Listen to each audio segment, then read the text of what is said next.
Aliens ये ऐसी पहेली है जिसके बारे में दिलचस्पी दुनिया के हर इंसान को रहती है। आज की तारीख में भी दुनिया इस कथित काल्पनिक नामों के पीछे भागती है। हालांकि तमाम रिसर्च और अभियानों के बावजूद ये तर्क आज भी कायम है कि क्या ब्रह्मांड में धरती के अलावा कहीं और भी जीव रहते हैं जिन्हें एलियन कहा जाता है। क्या वाकई एलियंस का अस्तित्व है? हालांकि एलियंस से जुड़े यूएफओ यानी एक ऐसा विमान जिसे धरती पर इस्तेमाल नहीं किया जाता, उसे देखने के दावे कई लोगों ने किए हैं। ऐसे में ये उत्सुकता रहती है कि क्या एलियंस धरती पर पहुंच चुके हैं। इन तमाम कयासों के बीच अमेरिका ने पहली बार ये स्वीकार किया है कि उसके पास किसी यूएफओ का मलबा है और उसकी जांच की जा रही है। ये यूएफओ अमेरिका के न्यू मैक्सिको में स्थित रोजवेल के निकट साल 1947 में क्रैश हुआ था। अमेरिका के इस रहस्य का खुलासा रिसर्चर एंथनी ब्रागलिया ने अपने ब्लॉग यूएफओ एक्सप्लोरेशन में किया है।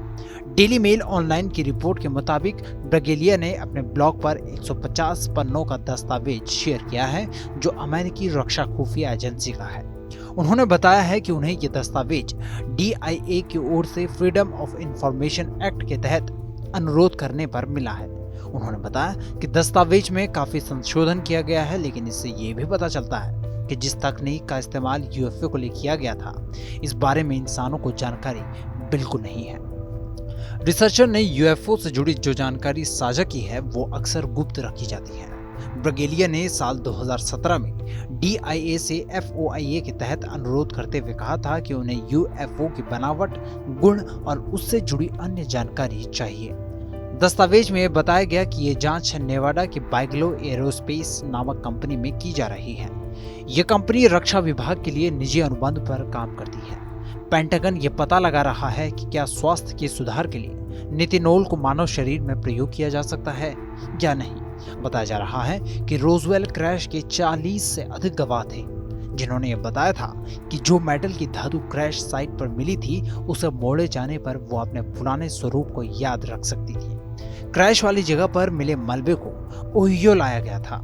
इस मलबे को 1960 के समय में उच्च स्तर का धातु कहा गया था।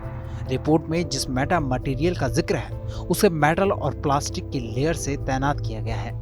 इसके अलावा ये मटेरियल अपना पुराना स्वरूप याद रखने के साथ ही चीजों को गायब करने की क्षमता भी रखता है।